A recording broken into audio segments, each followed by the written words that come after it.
Hello everyone, a very warm welcome to all of you in Byju's Government Exams Prep Channel. आज के इस video में हम चर्चा करेंगे about this day in history, यानी कि 5 नवंबर से जुड़े वो सभी जरूरी फैक्ट्स और हिस्टोरिकल इवेंट्स जो आपकी आगामी गवर्नमेंट परीक्षाओं के दृष्टिकोण से बहुत लाभदायक हैं और बहुत जरूरी हैं। तो आइए चल के देखते हैं इस दिनांक को घटित होने वाला आज का पहला सबसे जरूरी फैक्ट। ये हुआ था 1870 में, जब Indian freedom fighter Chittaranjan Das, जिनको पॉपुलरली देश बंधु के नाम से बुलाया जाता है, इनका जन्म हुआ था। चित्तरंजन दास, जिनको पॉपुलरली देश बंधु या फिर फ्रेंड ऑफ द नेशन भी बुलाया जाता है, एक लोकप्रिय इंडियन फ्रीडम फाइटर थे, पॉलिटिकल एक्टिविस्ट थे और लॉयर थे, जिनका बहुत यादगार योगदान रहा है on the Indian independence movement. इनका जन्म कलकत्ता में हुआ था और इनका परिवार एक जानी मानी हिंदू वैद्य कम्युनिटी को बिलोंग करता था। इनकी फैमिली में ज्यादातर सदस्य ब्रह्मो समाज के सदस्य थे। इनफैक्ट इनके पिता एक प्रोफेशनल लॉयर थे और पत्रकार भी थे, जो English weekly the Brahmo public opinion को एडिट किया करते थे। प्रसिद्ध सोशल रिफॉर्मर दुर्गा मोहन दास भी इनके परिवार से ही संबंध रखते थे। प्रेसिडेंसी कॉलेज ऑफ कलकत्ता से ग्रेजुएशन पूरा करने के पश्चात सीआर दास ने इंग्लैंड जाके आईसीएस यानी कि इंडियन सिविल सर्विस में कम्पीट किया, लेकिन इस एग्जाम में कामयाबी न पाने के कारण उन्होंने लॉ के अध्ययन करने का फैसला किया और इंडिया वापसी के पश्चात ये कलकत्ता हाई कोर्ट में प्रैक्टिस करने लगे। वकालत के क्षेत्र में इनकी प्रसिद्ध उपलब्धि थी successfully defending Aurobindo Ghosh in the 1908 Alipur bombing case conspiracy. अपने कॉलेज के समय से ही ये एक राष्ट्रवाद थे और स्टूडेंट्स एसोसिएशन के सदस्य भी बने। He also demanded the uses of Bengali language in the university examinations. CR Das ने बिपिन चंद्र पाल और औरबिंदो घोष जैसे राष्ट्रवादी लीडरों की संगति में वंदे मातरम एक इंग्लिश वीकली को पब्लिश किया और इसके थ्रू स्वराज्य के आइडियाज को काफी प्रोपोगेट भी किया। 1917 में उन्होंने बंगाल प्रोविंशियल कॉन्फ्रेंस को प्रिसाइड किया और ग्रामीण रिकंस्ट्रक्शन की स्ट्रेटेजी बनाई through the establishment of local self government, cooperative credit societies and regeneration of cottage industry. He was actively involved in the activities of Anushilan Samiti also. वो एक इंडियन नेशनल कांग्रेस के integral member बने और इन 1920 इन्होंने non cooperation movement of Mahatma Gandhi को भी join किया और इसमें काफी पॉलिटिकली एक्टिव रहे। CR Das was elected the president of Indian National Congress in its 1922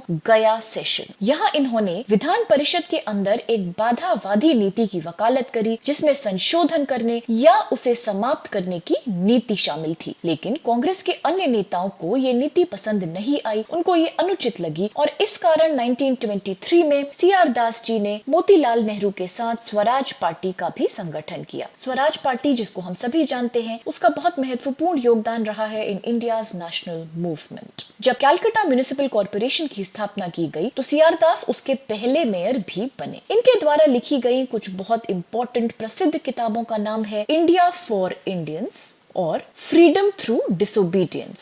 CR दास एक प्रतिभावान कवि थे और इन्होंने नारायण नाम की लिटरेरी मैगजीन की भी स्थापना करी थी। इनकी फेमस कलेक्शन ऑफ पोएट्री में इंक्लूडेड हैं मलंचा, माला, सागर संगीत और किशोर किशोरी और अंतर्यामी जैसी कविताओं की भी इन्होंने रचना करी। इनका निधन दार्जिलिंग शहर में हुआ था ऑन जून 16, 1925 और इनके कुछ जाने माने रिश्तेदार हैं सतीश रंजन दास, सुधीर रंजन दास, सरला रॉय और लेडी अबला बोस। इस फैक्ट की चर्चा के पश्चात अब चलते हैं आज के दूसरे फैक्ट की तरफ। एंड दिस हैपेंड इन 2011 जब जाने माने संगीतकार, गीतकार, कवि और विश्व प्रसिद्ध इंडियन म्यूजिशियन भूपेन हजारिका का निधन हो गया था। ये एक लोकप्रिय कवि और फिल्म मेकर थे from the state of Assam. इनको वाइडली सुधा कंठ के नाम से भी जाना जाता था। इनका जन्म 1926 वर्ष में असम में हुआ था। इन्होंने बनारस हिंदू विश्व यूनिवर्सिटी से अपनी हायर स्टडीज पूरी करी और इसके पश्चात यूनिवर्सिटी ऑफ कोलंबिया से अपनी डॉक्टरेट की डिग्री हासिल करी। कुछ समय के लिए इन्होंने ऑल इंडिया रेडियो में भी काम किया था और इन्होंने कई अवार्ड विनिंग आसामी पिक्चरें भी बनाई थी, जैसे कि शकुंतला और परिध्वनि। उन्होंने असम लेजिस्लेटिव असेंबली में एमएलए के रूप में भी काम किया था from 1967 to 19 1972. In 1993, Bhupen Hazarika became the first Indian to win Best Music for film Rudali at the Asia Pacific International Festival in Japan. वर्ष 1977 में इनको भारत सरकार द्वारा पद्म श्री पुरस्कार दिया गया। 1987 में इनको संगीत नाटक एकेडमी अवार्ड भी मिला और 1992 में इनको फेमस दादा साहिब फाल्के अवार्ड भी मिला। 2001 वर्ष में इनको इंडिया का थर्ड हाईएस्ट सिविलियन अवार्ड दिया गया, जिसको कि हम पद्म भूषण के नाम से जानते हैं, और 2012 में इनको इनकी मृत्यु के पश्चात पद्म विभूषण पुरस्कार भी दिया गया। भारत रत्न, जो कि भारत का हाईएस्ट सिविलियन अवार्ड माना जाता है, वो इनको दिया गया था इनकी मृत्यु के पश्चात इन द ईयर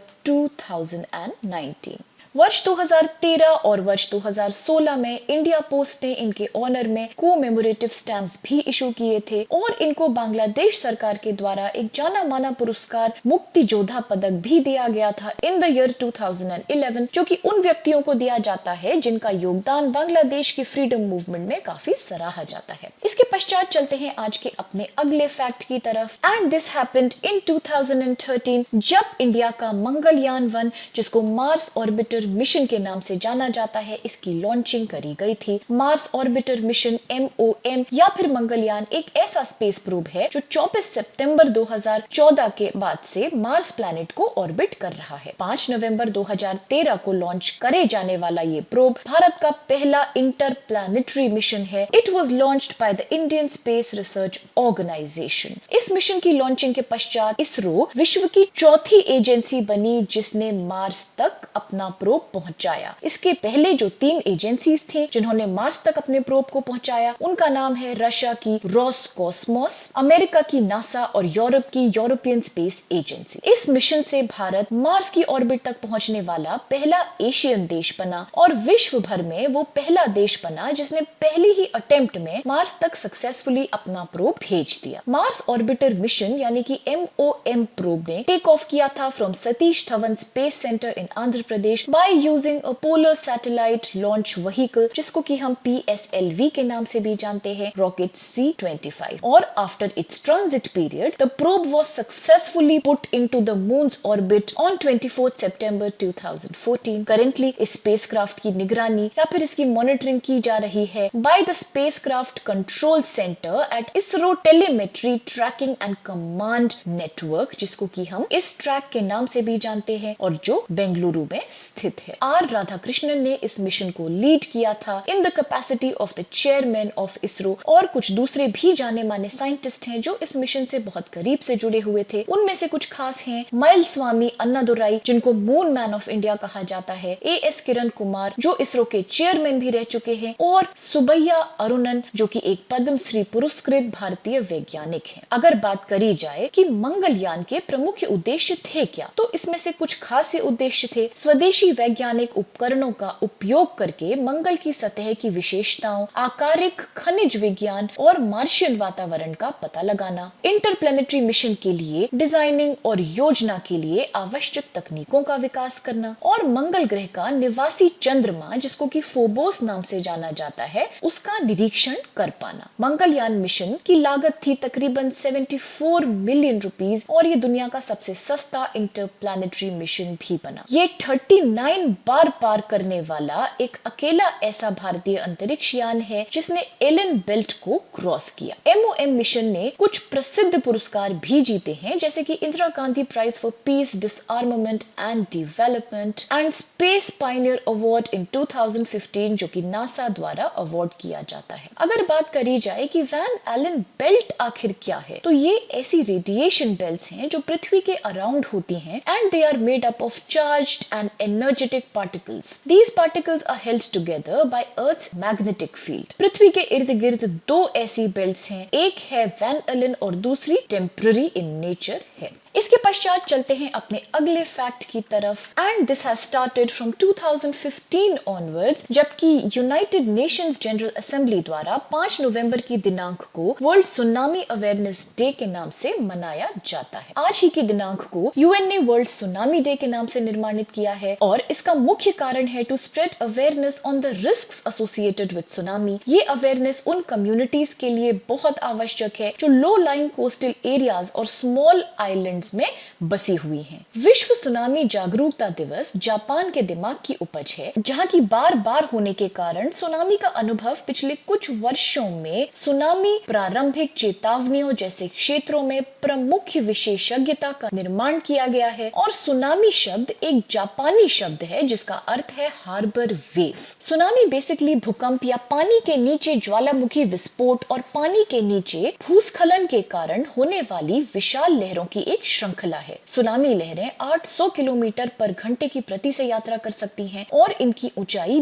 20 से लेके 300 फीट तक भी हो सकती है। विश्व में अधिकतर सुनामी पैसिफिक महासागर में ही आते हैं, लेकिन इंडियन ओशन में आने वाला सबसे घातक सुनामी 2004 वर्ष में आया था, जिसने की बहुत इंटेंसिव डैमेज किया। इससे तकरीबन 14 देशों तक इम्पैक्ट महसूस हुआ था, including the countries of India, Sri Lanka, Thailand and Indonesia. इस भयावक सुनामी के पश्चात 10 year Hyogo framework for action adopt किया गया था, जिसकी शुरुआत जापान में हुई थी and it was adopted by the international community. ये पहला कॉम्प्रिहेंसिव ग्लोबल अग्रीमेंट है ऑन डिजास्टर रिस्क रिडक्शन, और the Indian Ocean tsunami warning and mitigation system भी स्थापित किया गया था। ये भी जानना जरूरी है कि Sendai framework for disaster risk reduction क्या है। So Sendai framework for disaster risk reduction has been adopted from the years 2015 to 2030, और ये एक ऐसा इंटरनेशनल डॉक्यूमेंट है जिसको यूनाइटेड नेशन मेंबर स्टेट्स द्वारा अडॉप्ट किया गया था between 14th to 18th March 2015 at the world conference on disaster risk reduction held in Sendai at Japan. इसको यूएन जनरल असेंबली ने जून 2015 को इंडोर्स भी किया था। 2020 वर्ल्ड सुनामी अवेयरनेस डे की थीम है to complete the target E of the Sendai 7 campaign, जो बात करता है about reducing risks associated with tsunamis. अगर इंडिया की बात की जाए तो Indian National Centre for Ocean Information Services, जिसको कि हम इनकोइस के नाम से जानते हैं, ये हैदराबाद में स्थित है और ये एक ऑटोनोमस ऑर्गेनाइजेशन है under the ministry of earth sciences. इसकी स्थापना की गई थी 1999 में। इन सभी फैक्ट्स की चर्चा करने के पश्चात हम आज अपने फैक्ट्स के डिस्कशन को यही समाप्त करते हैं, लेकिन अब चल के देखते हैं कौन से हैं सवाल आज हमारे पास। And the first question says which political party was formed by CR Das and Motilal Nehru. CR Das और मोतीलाल नेहरू ने किस राजनीतिक दल का संगठन किया था? ऑप्शंस हैं A Khilafat Party, B Indian National Congress, C Swaraj Party and D All India Forward Bloc. अगला सवाल कहता है what is the name of India's first interplanetary mission.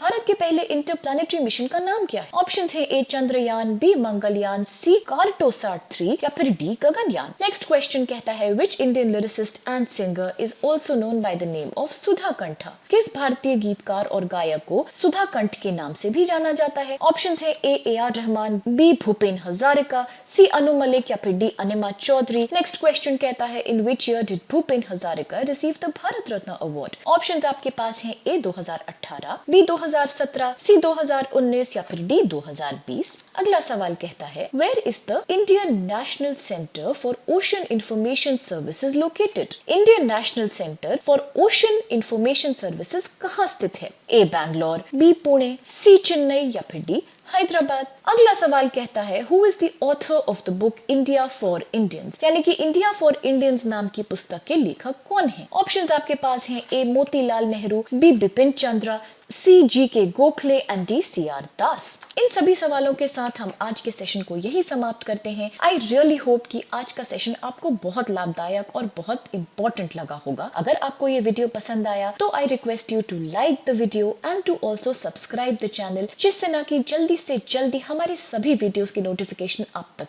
तुरंत पहुंच सके। And thank you so much to all of you for being a part of today's session.